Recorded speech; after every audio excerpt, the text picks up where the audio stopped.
ऐसे व्यक्ति जिसने देश के कानून को हाथ में लिया है, कोई भी राजनीतिक दल, चाहे वो सत्ता पक्ष का हो चाहे विपक्ष का, उसके साथ नहीं खड़ा होगा। लेकिन आज उत्तर प्रदेश में स्थिति क्या है? उत्तर प्रदेश में जो भारतीय जनता पार्टी के जो सत्ता पक्ष के नेता हैं, वो अपने आप को सुरक्षित महसूस नहीं कर रहे हैं। स्वयं फतेह बहादुर सिंह, जो कई बार कैबिनेट मिनिस्टर रहे हैं, भाजपा के कई बार के विधायक हैं, वो क्या कह रहे हैं कि उनकी जान को खतरा है, कि उनकी जान की सुपारी दे रहा है। ऐसे तमाम, आप विपक्ष के नेताओं की तो बात छोड़ दीजिए, आम जनता की तो बात छोड़ दीजिए, तमाम भाजपा के नेता हैं जो बात कर चुके हैं कि वो उत्तर प्रदेश में अपने आप को सुरक्षित नहीं महसूस कर रहे हैं। अगर आपको कार्रवाई करनी है तो आप कार्रवाई सही तरीके से करिए, जिसने अपराध किया उसके खिलाफ कार्रवाई करिए। लेकिन कार्रवाई का जो मापदंड है वो ये नहीं होने चाहिए कि हम कार्रवाई इसलिए कर रहे हैं कि हमें वोट मिलेंगे। कार्रवाई इसलिए होनी चाहिए। अब्बास हैदर साहब, आपने कहा कि कोई अपराध होता है तो उसके खिलाफ कार्रवाई होनी चाहिए। मेरा सवाल यह है कि वहां पर एक एक्शन हुआ, उस पर आपने सवाल उठा दिए, लेकिन जो वहां पर हत्या हुई उस पर सवाल क्यों नहीं उठाया आपने? क्या एक व्यक्ति को भीड़ घुसकर घर में मार देगी लोहे डंडों से पीटकर, और उस पर आप सवाल नहीं उठाएंगे क्योंकि आपको लगता है कि उससे एक वोट बैंक डेंट होगा? ये सवाल बड़ा सर बहुत इंपॉर्टेंट इसलिए है क्योंकि इस तरह की हत्याएं कैसे रुकेंगी? उस पर सवाल उठाने वाले अपनी कन्वीनियंस से सवाल उठा रहे हैं। बिल्कुल नहीं सवाल उठा रहे। सवाल उठाने की बात क्यों नहीं? लगातार हमने सवाल उठाए। कब बोला उत्तर प्रदेश के कानून इस हत्या पर, इस पूरे बवाल पर कब बोला आपने? सरकार जो है उसको सुरक्षा के वातावरण नहीं प्रदान कर पा रही है। ये कहते थे कि ये बोला आपने, जो अपराधी है वो प्रदेश की सलाखों के पीछे है या प्रदेश की सीमा के बाहर है। ठीक है, मैं राकेश जी के पास जा रही हूं। प्रदेश में अपराध बढ़ रहा है, अपराध युक्त प्रदेश हो गया। बात करते थे अपराध मुक्त प्रदेश की। अरे कोई भी व्यक्ति हो, अपराधी अपराधी होता है, उसकी कोई जाति धर्म नहीं होता है। आपसे बिल्कुल सहमत हूं, आपसे बिल्कुल सहमत हूं कि अपराधी अपराधी होता है, उसका कोई जात धर्म नहीं होता है। इसीलिए मैंने कहा कि एक व्यक्ति की पीट पीट कर हत्या कर दी गई, जिस तरह से सर तन से जुदा के नारे इस देश ने देखे हैं राकेश जी, उसके बाद की हत्याएं देखी है, हिंसा देखी है। मेरा सवाल यह है कि जब वहां पर एक एक्शन हो रहा है, उस एक्शन पर सवाल बहुत सारे उठाए जाते हैं, उस हत्या पर सवाल क्यों नहीं उठते हैं?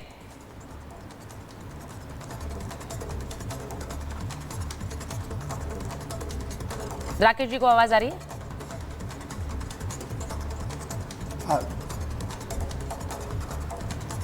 राकेश जी, आपको मेरी आवाज आ रही है? जी जी, आ रही है आपकी आवाज। देखिए, मैं सुन रहा था अभी समाजवादी पार्टी के साथी को जो ये कह रहे हैं कि कोई अपराधी की जाति और धर्म नहीं होता है। उमेश पाल की हत्या करने के बाद जब एनकाउंटर में पुलिस ने अपराधी को मार गिराया तो अखिलेश यादव ट्वीट करके लिखते हैं कि भाईचारे को चोट पहुंची है।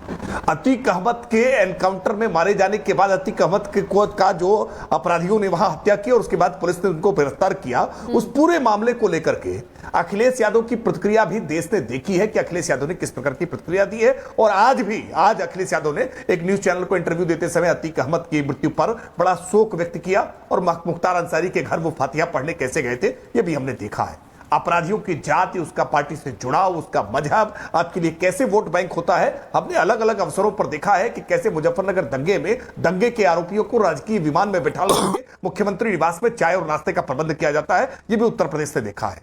देखिए, सच ये है कि समाजवादी पार्टी के कुछ सांसद उत्तर प्रदेश में जीत क्या गए, ये एक भ्रम फैलाने का प्रयास होने लगा कि उत्तर प्रदेश में अब तो हम परिवर्तन कर देंगे और समाजवादी पार्टी की अब सरकार आ जाएगी। और इस मुगालते में, इस गफलत में आकर के कुछ लोगों ने फिर वो दंगे का फन उठाने का प्रयास किया है। लेकिन ऐसे लोग भूल गए कि उत्तर प्रदेश में योगी आदित्यनाथ जी के नेतृत्व की सरकार है।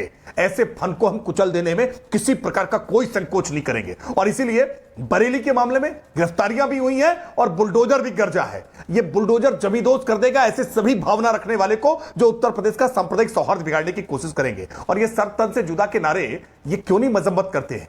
इसकी मजम्मत अब्बास हैदर के मुंह से नहीं निकलती है कि सर तन से जुदा का नारा ये पूरी तरह से गैर इस्लामिक है। ये मजहबी नारा नहीं हो सकता है। ये डराने का नारा है, ये धमकाने का नारा है, ये आतंक व्याप्त करने का नारा है। और ये आतंक व्याप्त करने के नारे की मजम्मत कौम के भीतर से होनी चाहिए, मुल्ला मौलवियों की तरफ से होनी चाहिए। समाजवादी पार्टी को भी इसके खुल करके मजम्मत करनी चाहिए, लेकिन समाजवादी पार्टी मौन साध करके बैठ जाती है क्योंकि वोट बैंक इनको दिखाई पड़ता है। लेकिन हम आश्वस्त कर रहे हैं आपके चैनल के माध्यम से, राकेश जी ने सवाल उठाया है, जनता को, इस सवाल को मैं एक बार जरा हाजी साहब आपके पास लेकर आना चाहती हूँ। डीजीपी सर थ्रू है तो मुझे बता दीजिए।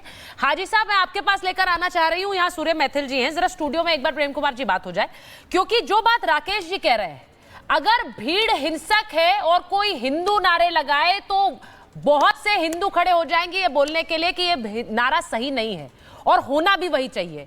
उसी तरह से ये सरतन से जुदा के जो नारे लगते हैं उसके ऊपर बहुत से मुसलमान लोगों को भी खड़े होकर ये बोलना चाहिए कि ये नारे सही नहीं है, और ये जब तक नहीं कहा जाएगा तब मुश्किल होगी हाजी साहब, क्योंकि ये नारे सिर्फ उकसाने वाले नारे होते हैं। मैं दोनों तरफ के लोगों को ये बात कहना चाहती हूं, जो उकसावे वाले नारे हैं उनसे सिर्फ हिंसा फैलती है। उस हिंसा को रोकने के लिए समुदाय के अंदर से आवाज उठने की जरूरत है। हाजी साहब, देखिए, गैर इस्लामिक है और ये हम इसका कंडेम करते हैं कि ऐसा भी अगर कोई कहता है इस तरीके की बात, उसको कंडेम कर रहे हैं। और उनके फेवर में आपने देखा होगा कोई यात्रा या कोई समर्थन में कोई लोग नहीं आए होंगे, सब उसकी मुखालफत कर रहे हैं। मगर जब जय सिया राम का नारा लगाकर जब मुसलमान भाइयों को मॉब लिंचिंग कर दी जाती है, और जो मॉब लिंचिंग करते हैं या मार देते हैं, उनके फेवर में जो बीजेपी है वो उनके जो वहाँ के नेता हैं वो विरोध प्रदर्शन करते हैं, बाजार बंद करते हैं, तो ये उनको कंडेम कौन करेगा? उन पर तो कोई आता नहीं कि हम कंडेम करेंगे।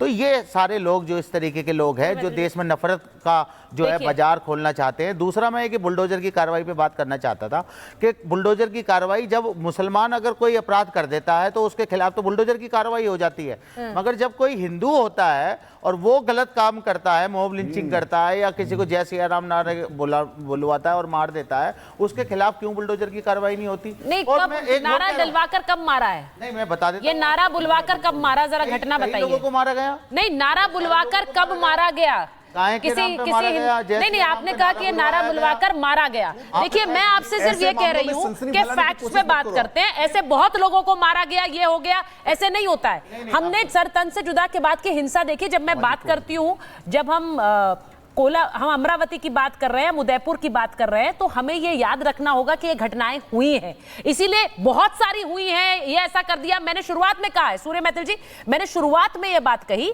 कि अगर कोई भी ऐसा नारा लगाकर हिंसा नहीं की जा सकती। और ये तो नारा, ये सरतन से जुदा की बात ही हो रही है, नारा में ही हिंसा है। हाँ, अपनी बात खत्म कर लूं। असलियत यही है, इसे ही कहते हैं मीठा मीठा गपगप और कड़वा कड़वा थू थू। कितनी खूबसूरती से, चाहे वो समाजवादी पार्टी के प्रवक्ता हों, उन्होंने छुपाया। यहाँ पर AIMIM के प्रवक्ता बैठे हैं, उन्होंने भी परोक्ष रूप से समर्थन किया। इन्होंने ये कहा, देखिए वहां भी हुआ, यहाँ भी हुआ, और जब आपने आंकड़े पूछ लिए तो इनके मुंह में दही जम गया। मैं आपको बताना चाहता हूँ बहुत ही जिम्मेदारी से, देखिए ये जो भी कुछ हो रहा है ना, ये हिंदुओं को डराने की एक बहुत बड़ी साजिश है। ये बताना चाहते हैं कि अब समाजवादी पार्टी का राज आ गया उत्तर प्रदेश